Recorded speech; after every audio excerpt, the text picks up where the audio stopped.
What makes Australian poetry so unique?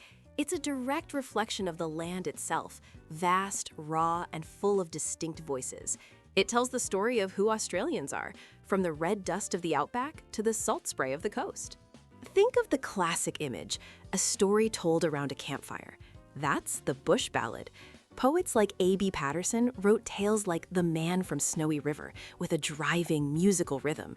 You can almost hear the horses galloping in the lines, "There was movement at the station, for the word had passed around." It's poetry that tells a story you can tap your foot to. But for many, the land is more than just a background for adventure. For First Nations poets, it's a living character. Their work speaks of a deep, spiritual connection to country, a link to land, ancestors, and tradition that goes back millennia.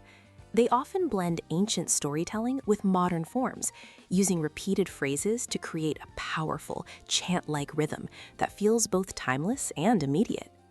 As we move into the cities, the sound of the poetry changes too. Modern poets don't just write about the landscape, they use the language of the street. They use slang, colloquialisms, to make their poems feel real. Instead of writing, "The sun was very hot," a poet might say, "The sun was a real scorcher." This makes the poem feel authentic, like a conversation with a mate. And today, poetry has jumped off the page and onto the stage.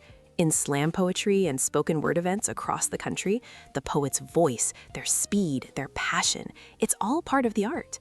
From the galloping rhythm of a bush ballad to the raw energy of a modern slam, Australian poetry is a living, breathing thing, constantly finding new ways to capture the spirit of its people and its land.